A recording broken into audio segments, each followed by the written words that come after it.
The blood on Kyle Yates's boot had frozen solid by the time he realized his horse was not coming back, and the ranch house was still 3 miles through waist-deep snow that had turned the Colorado plains into a white hell.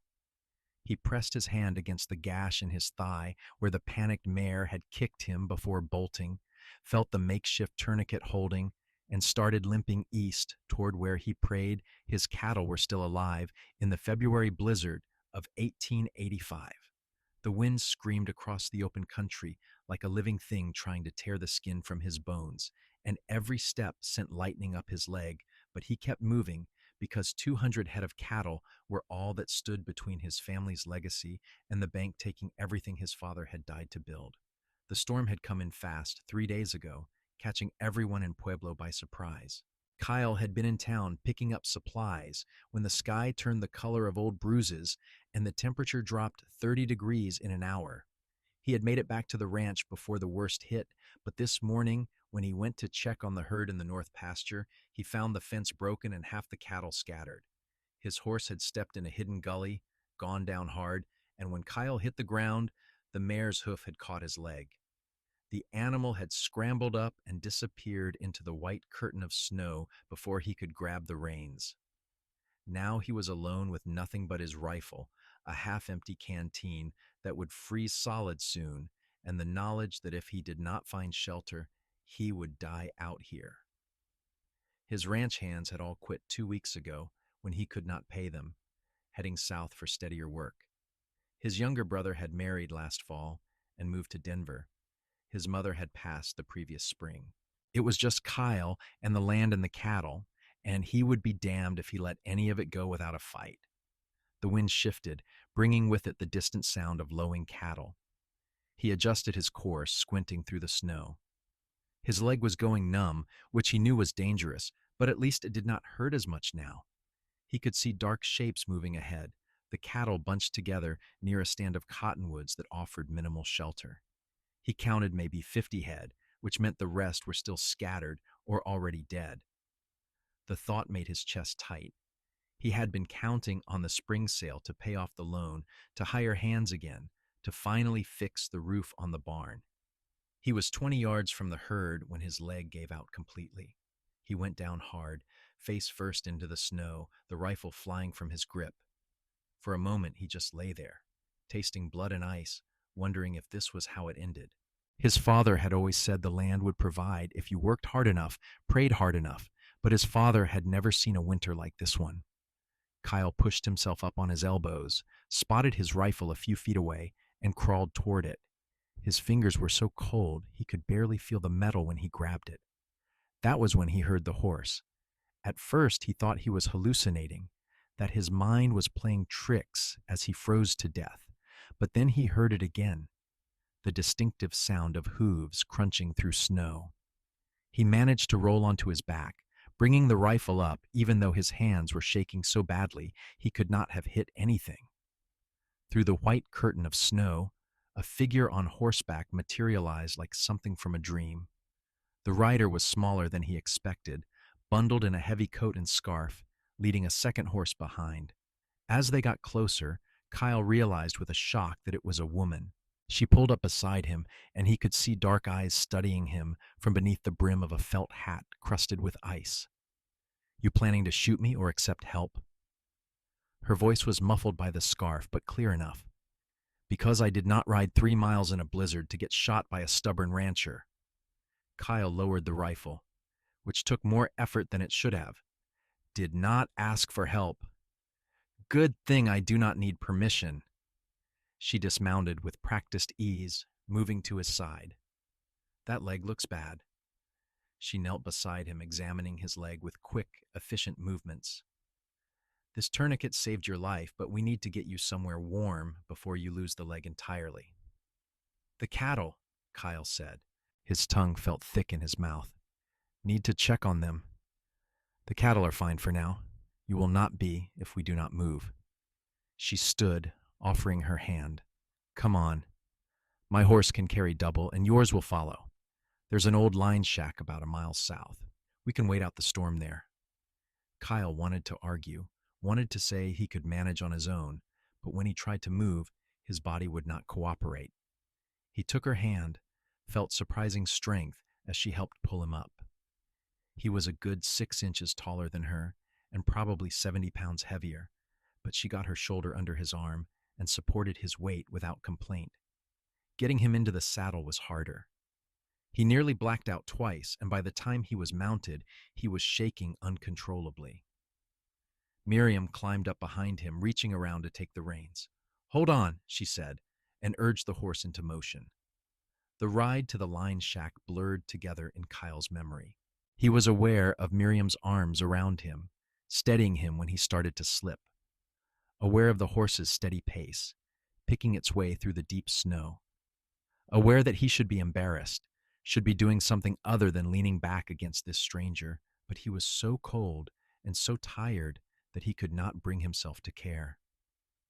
The line shack was barely more than 4 walls and a roof, but it had a small stove and a pile of firewood that someone had left behind. Miriam got him inside and onto the narrow cot, then went to work building a fire. Kyle watched her through half-closed eyes, noting the efficient way she moved, the lack of wasted motion. She had done this before. Once the fire was going, she turned her attention back to him. "I need to look at that leg properly. This is going to hurt." It did hurt. It hurt worse than anything Kyle had ever felt, and he had broken ribs twice and been thrown from more horses than he could count. Miriam cut away his pant leg, unwrapped the tourniquet, and cleaned the wound with water she heated on the stove. The gash was deep but clean, and she stitched it closed with the same efficiency she had shown with everything else. "You have done this before," Kyle managed to say through gritted teeth. "My father was a doctor in Pennsylvania before we moved west. He taught me a lot before he died." She tied off the last stitch and wrapped the wound in clean bandages from her saddlebag. "You were lucky. Another hour out there and you would have lost the leg. Another 2 and you would have frozen to death." "Thank you." The words felt inadequate, but they were all he had. Miriam looked at him properly for the first time since getting him inside. In the firelight, he could see she was younger than he had first thought, maybe 25 or 26. Her face was wind-burned and tired, but there was something steady in her dark eyes, something that suggested she did not rattle easily. "You are Kyle Yates," she said. It was not a question. "Your ranch is the big spread north of town. What is left of it?" He tried to sit up and immediately regretted it.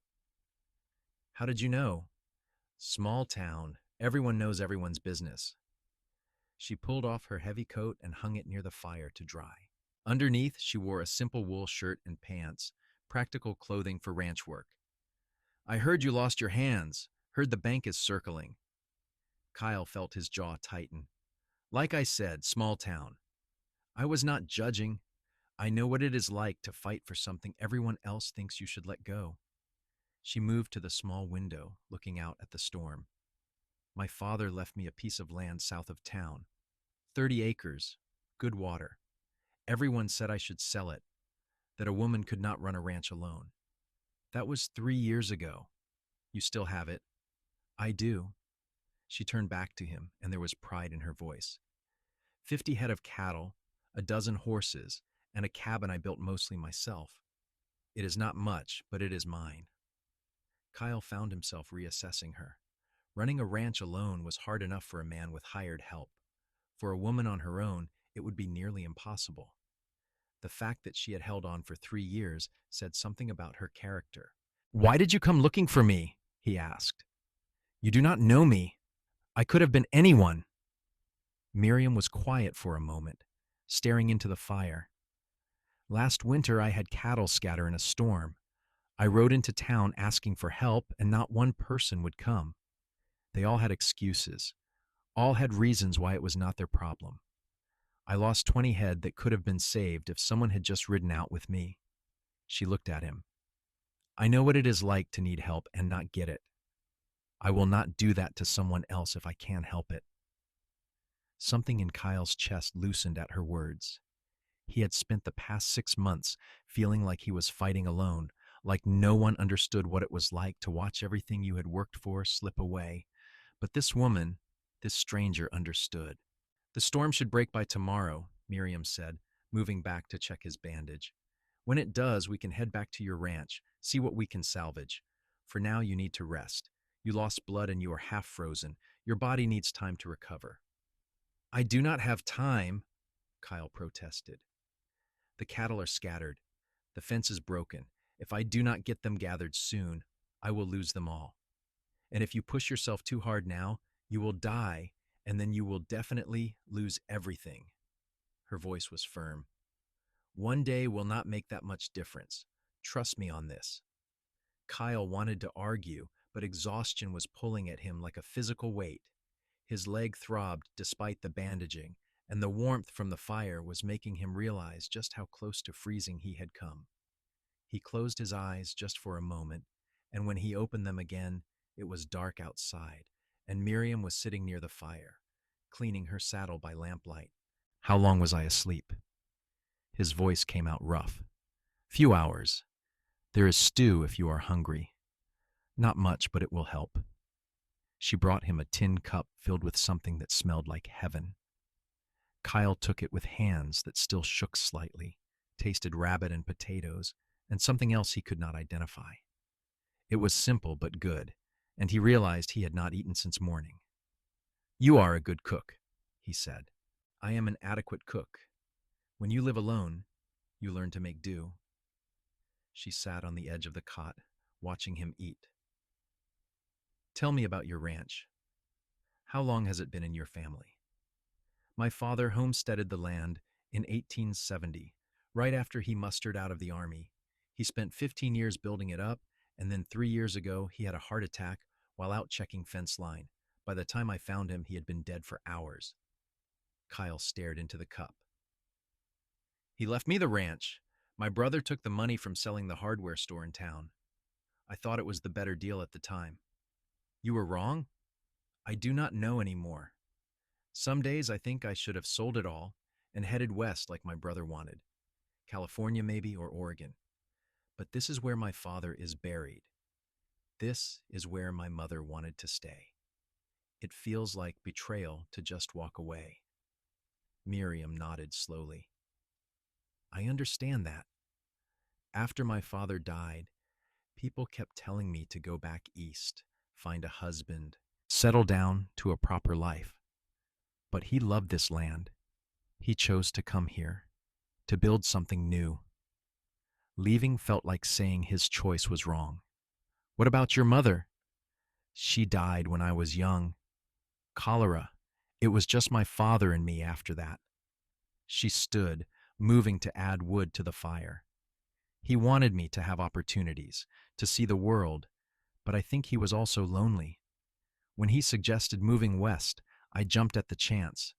We had 3 good years before a horse kicked him in the head. I am sorry. So am I. She turned to face him.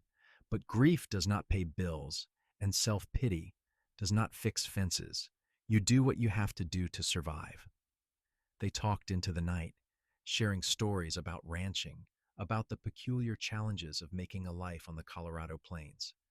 Kyle learned that Miriam had taught herself to break horses, that she could shoot better than most men he knew, that she had once tracked a mountain lion for 2 days after it killed one of her calves. She learned that he could play the harmonica, that he had briefly considered studying law before his father died, that he hated winter with a passion that made her laugh. Somewhere around midnight, the wind finally started to die down. Miriam checked outside and reported that the snow had stopped falling. We should be able to head out at first light, she said. Check on your herd, see what needs to be done. You do not have to help with that. You have already done more than enough. Maybe I want to. She met his eyes across the small space. Or maybe I am just stubborn enough to want to see this through. Either way, I am coming. Kyle found he did not have the energy to argue, and truthfully, he did not want to. There was something comforting about not being alone, about having someone who understood what he was fighting for. He slept fitfully that night, waking several times to find Miriam keeping watch by the fire. Each time she would tell him to go back to sleep, that she had it handled, and each time he would drift off feeling safer than he had in months. When dawn broke, the sky was clear and impossibly blue. The storm had passed, leaving behind a landscape transformed into rolling white dunes that sparkled in the early light. Kyle's leg hurt like hell when he tried to stand, but with Miriam's help, he managed to get moving. She had made coffee at some point, strong and bitter, and he drank it gratefully while she saddled the horses. The ride back to where they had left the cattle was slow going. The snow was deep in places, and Kyle's horse had to pick its way carefully. Miriam rode beside him, scanning the horizon with sharp eyes. "There," she said, pointing to a dark mass near the cottonwoods. "Your herd." They were still there, bunched together for warmth. Kyle counted heads and came up with 53, which was better than he had feared, but worse than he had hoped. The rest were either scattered across his property or dead in the snow. "We need to get them back to the main pasture near the ranch house," he said. "There is shelter there, hay stored in the barn, but the fence is broken on the north side. If we drive them that way, they will just scatter again." Miriam studied the land, her eyes narrowed in thought. How much fence needs fixing? Maybe 100 yards. A tree came down and took out a whole section. "Can you ride well enough to help drive the cattle, or should you head back to the ranch house and let me handle this?" Kyle bristled at the suggestion. "I can ride. I am not questioning your manhood. I am questioning whether you want to tear open those stitches and bleed out in the snow." Her voice was matter of fact. "But if you can manage, we can do this together. I will ride ahead and see what I can do about temporary repairs on that fence. You start moving the cattle east. Slow and steady. Do not push them too hard, or they will scatter again." It was a good plan, and Kyle knew it. He nodded, watching as Miriam urged her horse forward. She moved with the confidence of someone who had spent years in the saddle, completely at ease despite the treacherous conditions. Moving the cattle was harder than Kyle expected. His leg throbbed with every movement, and the cold made everything worse. But he kept at it, using his horse to gradually push the herd in the right direction. The cattle were skittish and tired, but they were also hungry and cold, which made them easier to motivate than usual. It took 3 hours to cover what should have been a 30-minute drive. By the time Kyle got the herd to the main pasture, Miriam had managed to string up a temporary fence using spare wire and posts she had scavenged from somewhere. It would not hold forever, but it would keep the cattle from wandering off for now. Together they got the herd settled, broke open bales of hay, checked the water supply. Kyle's vision was starting to blur at the edges by the time they finished, and he suspected he was running a fever. The wound was almost certainly infected, despite Miriam's care. "Inside," Miriam said, taking his arm. "Now." The ranch house was cold and dark when they entered.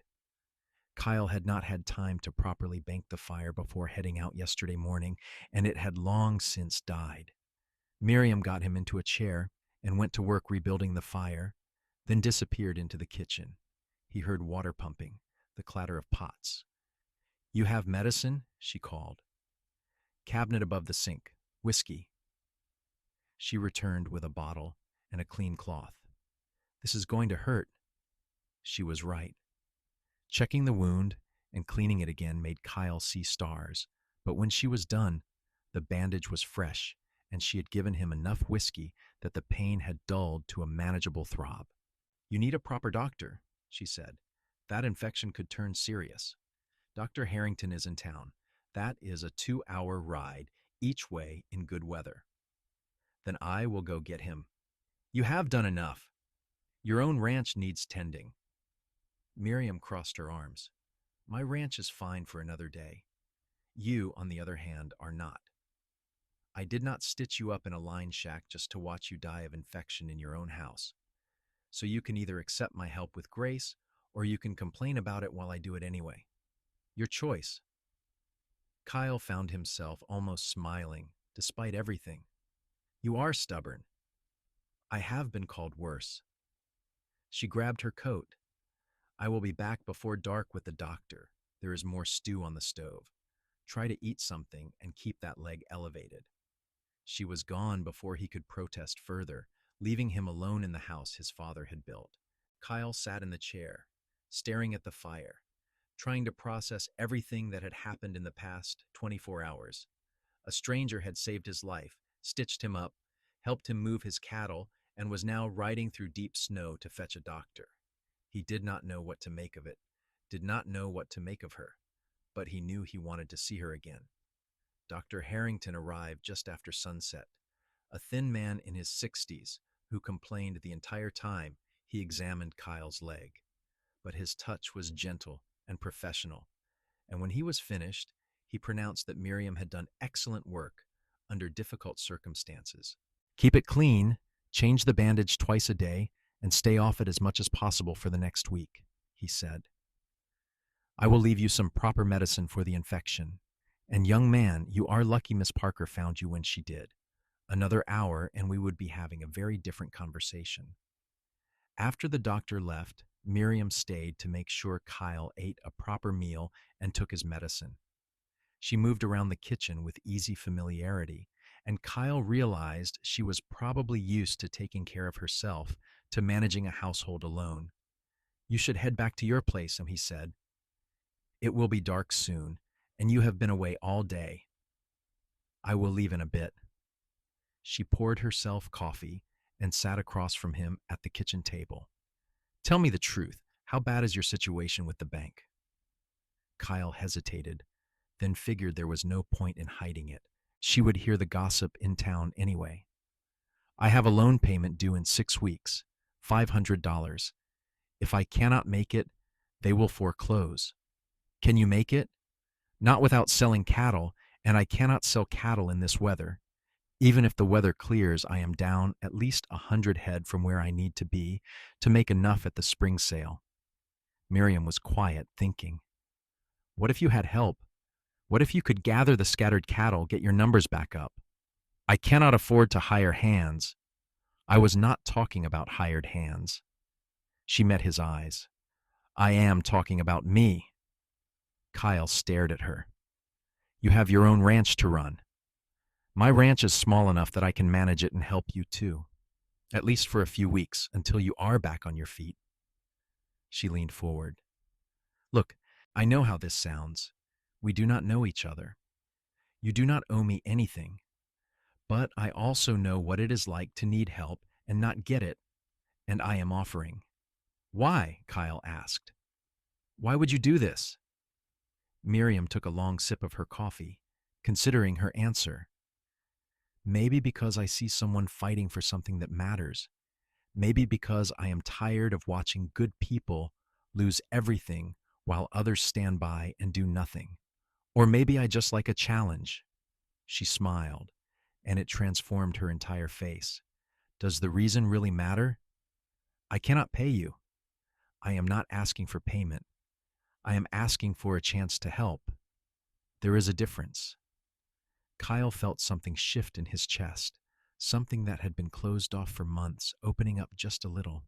He had spent so long trying to do everything alone, convinced that accepting help was a sign of weakness, that he had forgotten what it felt like to have someone on his side. "Okay," he said quietly. "Okay, if you are serious about this, I will not say no." "I am serious." She stood, gathering her coat. "I will come back tomorrow morning. We will ride out and see if we can find any of your scattered cattle. With luck, some of them survived the storm." After she left, Kyle sat alone in the kitchen, listening to the sound of her horse fading into the distance. He felt like something fundamental had shifted, like the story he had been telling himself about being alone against the world was no longer true. He slept better that night than he had in weeks. Miriam showed up the next morning just after dawn, riding up to the house with 2 horses and a pack of supplies. Kyle had managed to get himself dressed and fed despite the protests from his leg, and he met her on the porch. "How are you feeling?" she asked, dismounting. "Like I got kicked by a horse and then nearly froze to death, but better than yesterday." "Good enough to ride?" "We will find out." They spent the day searching the northern section of his property, looking for scattered cattle. The going was slow, but they managed to find another 20 heads sheltering in a draw. It was hard, cold work, but Kyle found himself enjoying it in a way he had not enjoyed anything in months. Part of it was being back in the saddle, doing what he loved, but part of it was having someone to work alongside, someone who understood the rhythm of ranch work and did not need constant instruction.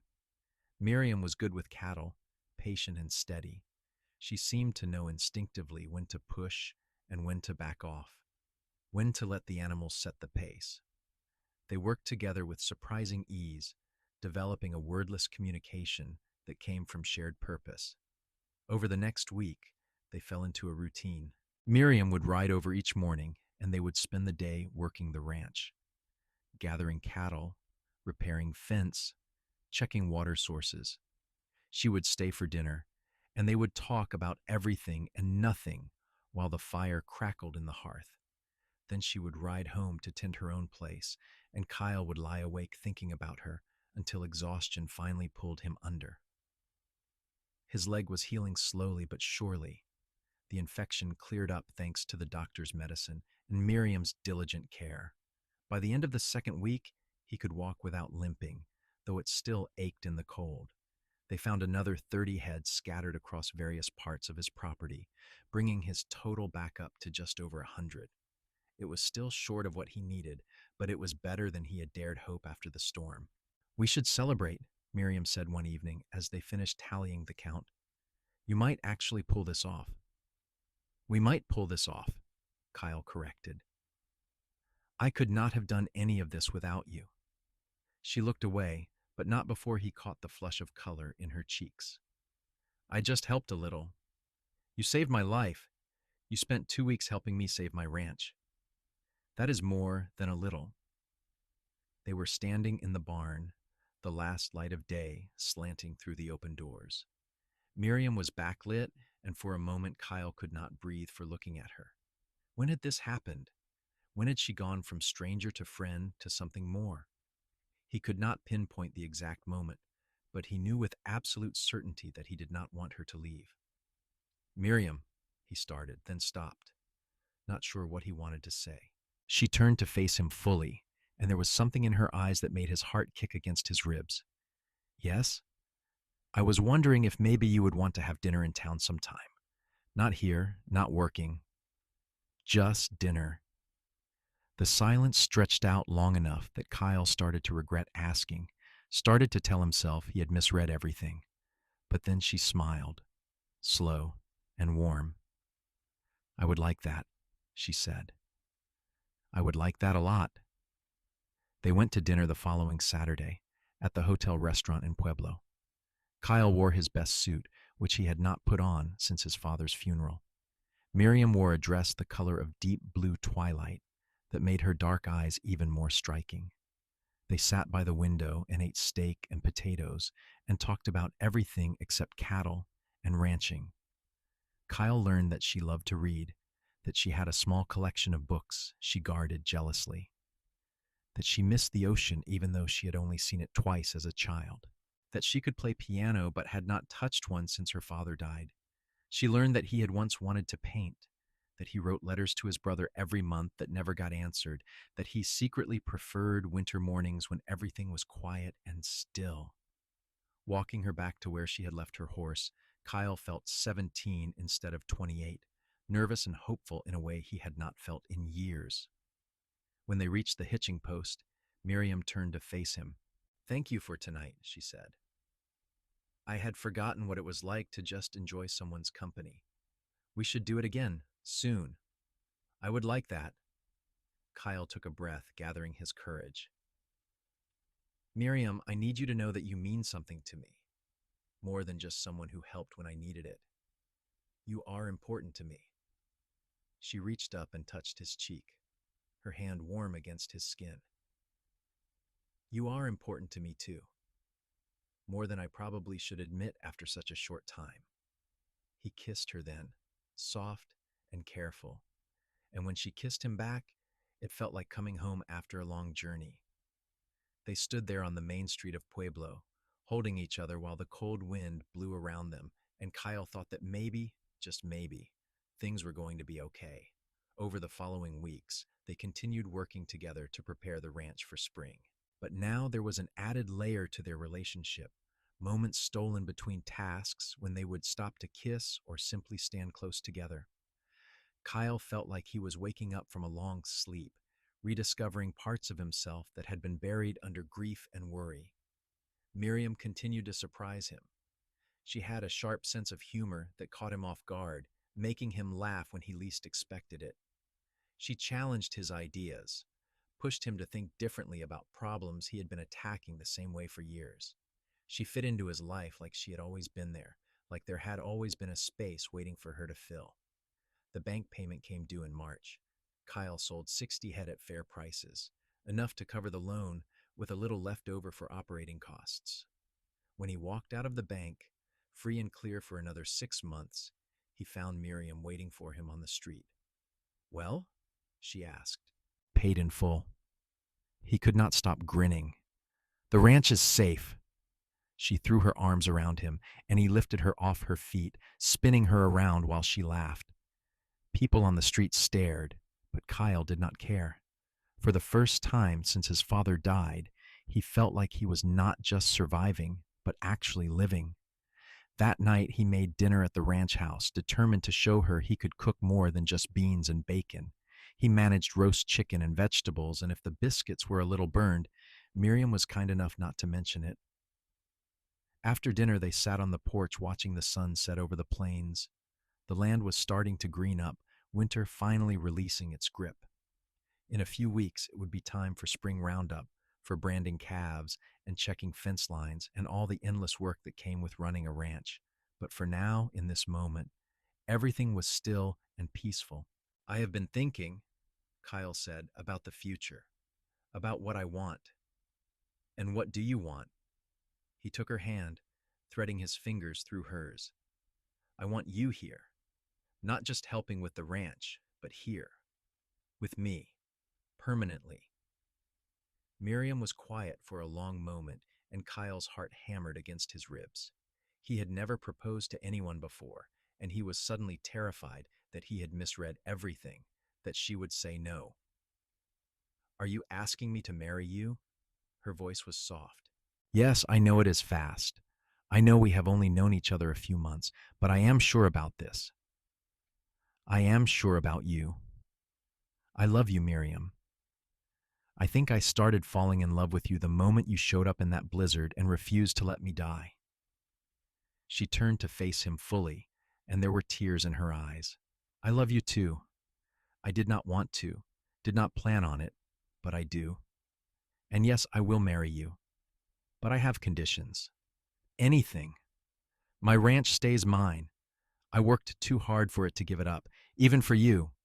We can combine operations, work them together, but the land my father left me remains in my name. Of course, I would never ask you to give that up. And I want to keep working, not just in the house, but real work. Riding, fixing fence, handling cattle. I need that. I am counting on it. I could not run this place without you. Then yes, absolutely yes. They were married 3 weeks later in a simple ceremony at the church in Pueblo. Kyle's brother did not come despite being invited, but half the town showed up, curious about the rancher and the woman who had helped save his ranch. Dr. Harrington gave Miriam away, and the banker who held Kyle's loan looked vaguely uncomfortable through the entire service. The reception was held at the ranch house, and it seemed like everyone had brought food or gifts. Kyle stood with his arm around his new wife, watching their neighbors celebrate, and felt a rush of gratitude so strong it almost brought him to his knees. Miriam squeezed his hand. You okay? Better than okay. I am happy. Really, truly happy. Good, because you are stuck with me now. I can think of worse fates. They settled into married life with surprising ease. Miriam moved her operation to Kyle's ranch, bringing her cattle and horses with her. The combined herds made for a stronger, more sustainable operation. They hired 2 hands that spring, young men willing to work hard for fair wages and a share of the profits. The ranch began to thrive under their joint management. Miriam's eye for breeding improved the quality of their stock, while Kyle's connections in town helped them secure better prices at sale time. They built a new barn, repaired the ranch house roof, added a room for guests, even though they did not have any guests to put in it yet. At night, they would lie in bed talking about their plans, their dreams for the future. Miriam wanted to start raising horses seriously, breaking and training them for sale. Kyle wanted to expand the cattle operation, maybe buy out the neighboring property if it ever came up for sale. They argued sometimes about the best way to do things, but they always worked it out, always found a compromise that respected both their opinions. The first winter of their marriage was mild compared to the one that had brought them together. They spent Christmas alone at the ranch, trading gifts by the fire. Kyle gave her a set of leather-bound books she had been eyeing in the mercantile. She gave him a new saddle, custom made with his initials tooled into the leather. "This is too much," he protested, running his hands over the beautiful craftsmanship. "You needed a new saddle. Your old one was held together with wire and prayer." She smiled. "Besides, I like the idea of you carrying a piece of me when you ride." In February, exactly 1 year after they had met, Miriam told him she was pregnant. Kyle's reaction was immediate and overwhelming. He lifted her up, then immediately set her down, afraid he had hurt her. "Are you sure? When? Are you feeling okay? Do you need to sit down?" She laughed at his panic. "I am fine. The baby is due in early September. And yes, I am sure. I saw Dr. Harrington yesterday. We should celebrate. We should go to town, buy you things, get a cradle. What do you need? What should I do? You should calm down and kiss me." He did, pouring all his joy and fear and hope into the kiss. When they pulled apart, Miriam was smiling. "We are going to be parents," she said, wonder in her voice. "We are going to be parents," Kyle repeated, and the reality of it hit him all over again. He was going to be a father.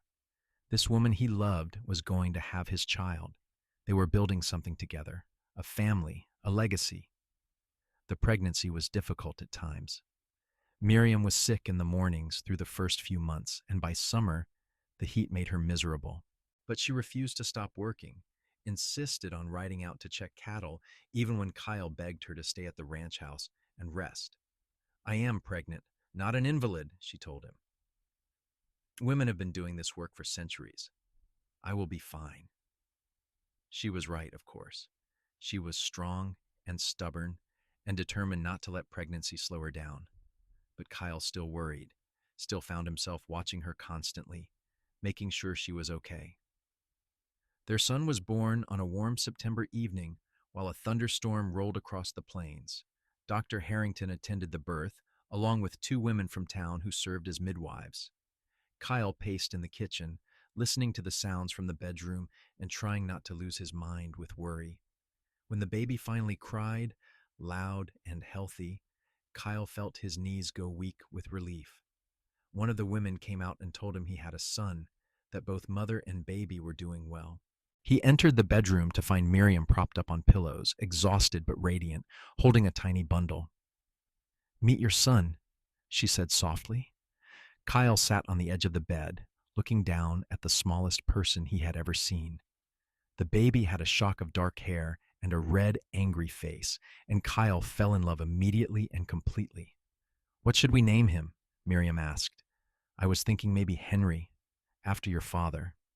She looked up at him, tears spilling down her cheeks. "You would do that? He brought you west.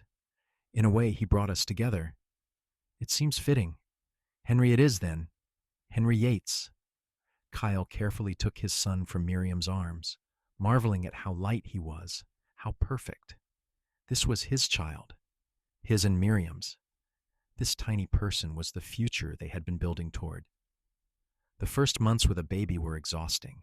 Henry was colicky and seemed to prefer sleeping during the day and screaming all night. Kyle and Miriam took turns walking him, soothing him, trying everything they could think of to help him settle. But even in the midst of the exhaustion, there were moments of pure joy. Henry's first smile, directed at Miriam while she fed him. The way he would grip Kyle's finger with his entire tiny hand. the peaceful weight of him sleeping on Kyle's chest while Miriam finally got some rest. They hired additional help to manage the ranch work, two women from town who were looking for employment and did not mind hard labor. Between the four of them, they managed to keep the operation running smoothly, even with a newborn in the house.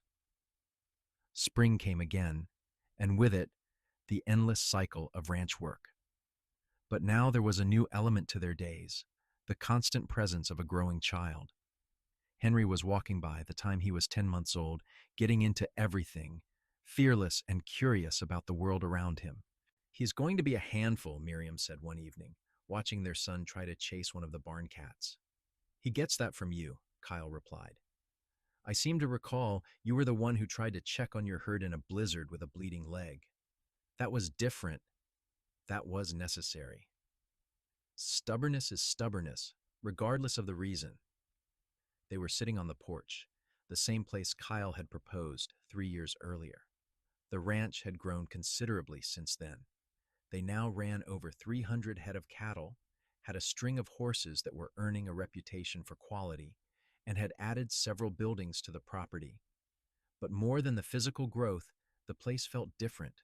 It felt like a home, like a place where a family could thrive. Do you ever regret it?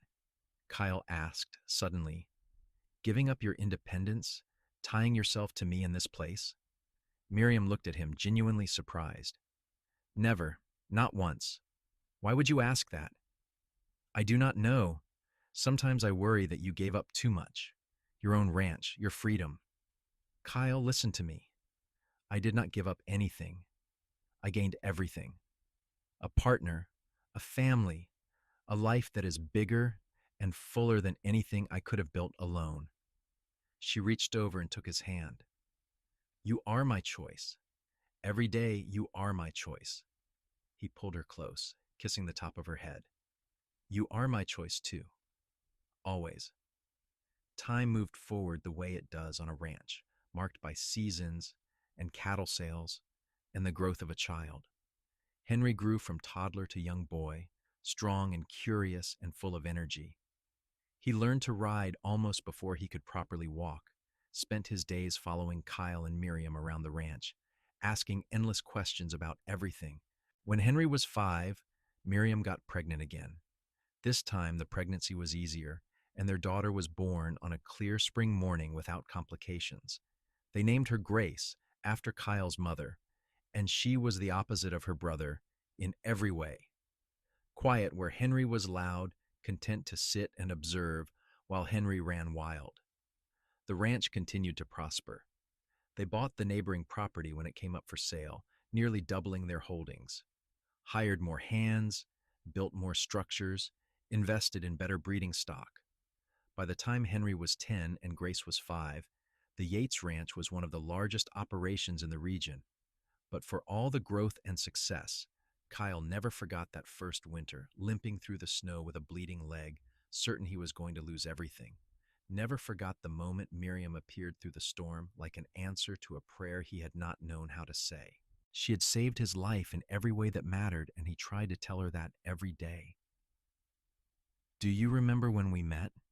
He asked her one night, lying in bed after the children were finally asleep. Of course, you tried to shoot me. I did not try to shoot you. I just pointed my rifle in your general direction. So romantic. He laughed, pulling her closer. I was terrified, bleeding, freezing, and then this woman appears and starts ordering me around. Someone had to. You were being stubborn. I was trying to save my ranch. You were trying to die nobly. There is a difference. She turned to face him in the darkness. I am glad I found you. Glad I refused to let you push me away. So am I. Best thing that ever happened to me was losing that horse in a snowstorm. That is a terrible thing to say. That poor horse. The poor horse came back 3 days later, fat and happy after eating hay at the neighbor's place. She was fine. They lay together in comfortable silence, listening to the night sounds of the ranch. Somewhere outside, cattle lowed softly.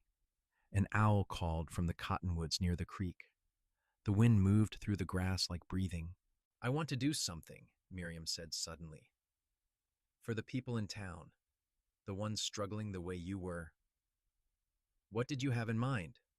A fund, maybe, or just a promise to help when we can. So many people lose everything because they do not have someone to ride out into the storm for them. We could be those people, at least sometimes. Kyle thought about it, remembering what it had felt like to be alone and desperate. Yes, let us do that. We have enough now that we can afford to help others. They started small, helping a widow repair her barn, loaning money to a young couple trying to start their own ranch. Word spread slowly that the Yates family could be counted on when things got hard, that they understood what it meant to fight for something that mattered. It did not make them rich or famous, but it gave their success meaning beyond just accumulation. They were building something bigger than themselves, a community that looked after its own. Henry grew into a serious young man who loved the ranch as much as his parents did. By the time he was 16, he was managing significant portions of the operation himself, showing a natural gift for both cattle and horses. Grace remained quieter, but she had inherited her mother's head for numbers and her father's eye for land.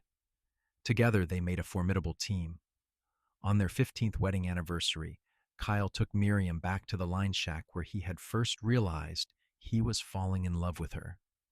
They left the children with the ranch hands and rode out on a clear June day, carrying a picnic and memories. The shack was still standing, though it was clear no one had used it in years. They spread a blanket outside and ate in the sunshine, watching their horses graze nearby. 15 years, Miriam said. It feels like yesterday and forever ago at the same time. I know what you mean. Sometimes I look at you and I am still surprised that you chose me, that you stayed. Where else would I go? You are my home, Kyle.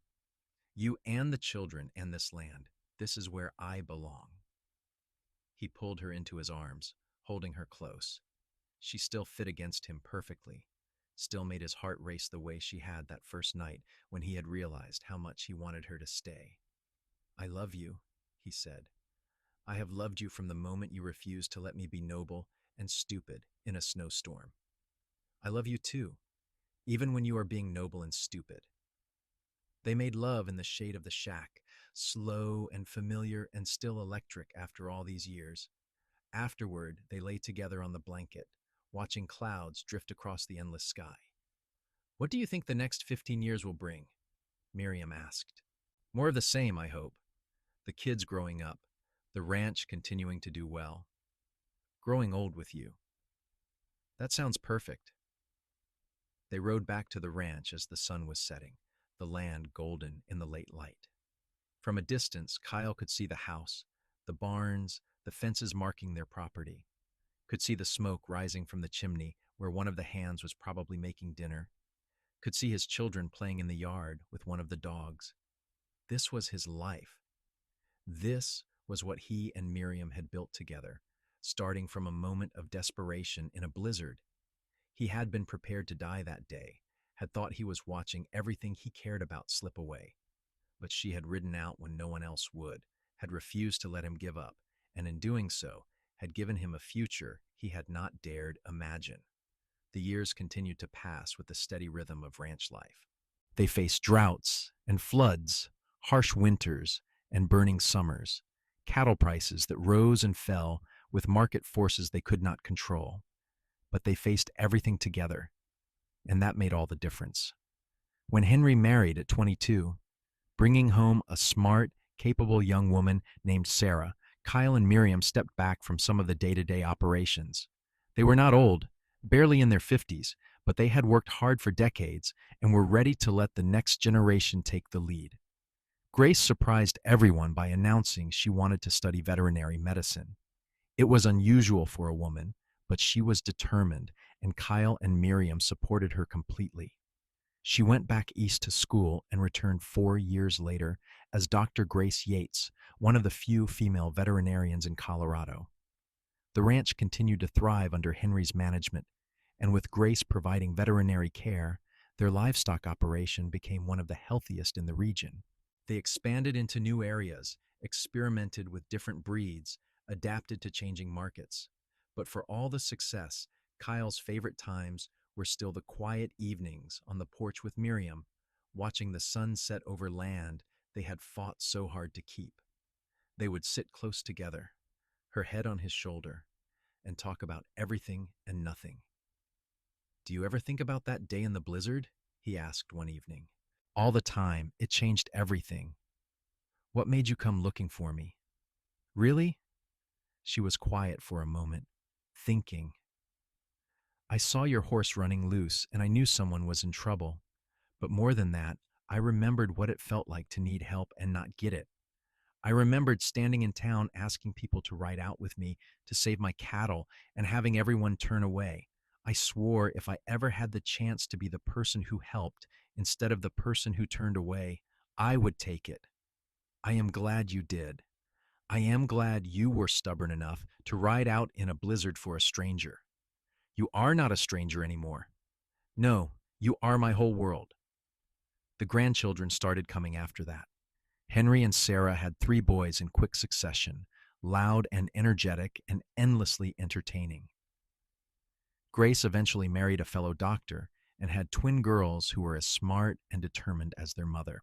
Kyle and Miriam settled into the role of grandparents with joy, teaching the children to ride, telling them stories about the early days of the ranch, spoiling them in all the ways grandparents do.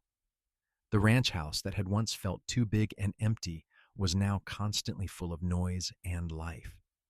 On their 30th anniversary, the whole family gathered for a celebration. There was food and music and laughter, 3 generations of Yates filling the house and spilling out into the yard. Kyle stood on the porch watching it all, feeling overwhelmed by gratitude. Miriam came to stand beside him, taking his hand. "This is quite something. It is everything," he said. "Everything we built, everything we fought for. It is all right here." "Thank you," she said softly. "For what?" "For being the kind of man worth riding into a blizzard for. For building this life with me. For 30 years of partnership and love and adventure." He turned to face her, this woman who had saved him in every way that mattered. She was older now, gray streaking her dark hair, lines around her eyes from years of squinting into the sun, but she was still the most beautiful thing he had ever seen. "Thank you for not giving up on me, for seeing something worth saving when I could not see it myself. I love you, Miriam. I will love you until the day I die and beyond if there is anything after. I love you too, always." They kissed there on the porch while their family celebrated below. 2 people who had found each other in the middle of a storm and built a life together one day at a time. The years continued their steady march. Kyle and Miriam grew older. Their children took over more of the ranch work. Their grandchildren grew into young adults with lives and dreams of their own. But through it all, the ranch remained, a testament to what 2 people could build when they refused to give up on each other. On a clear autumn day, when Kyle was 72 and Miriam was 69, they rode out together to check on a section of fence line. It was something they still did occasionally, even though the younger generation handled most of the physical work now. They just liked being out on the land together, like the excuse to spend time alone. They stopped near the same cottonwood grove where Kyle had found his cattle during that long-ago blizzard. The trees were golden now, leaves rustling in the wind, and the grass was turning brown as winter approached. "Do you remember standing here with half your herd, thinking you were going to lose everything?" Miriam asked. "I remember. I also remember seeing you ride toward me through the snow and thinking I must be hallucinating. I was quite real. You were. You are the most real thing in my life."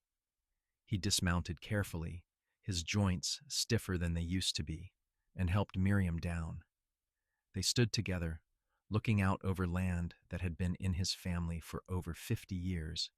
"We did good, did we not?" he asked. "We did very good. The ranch is strong. The family is healthy. We have grandchildren who will carry on what we started.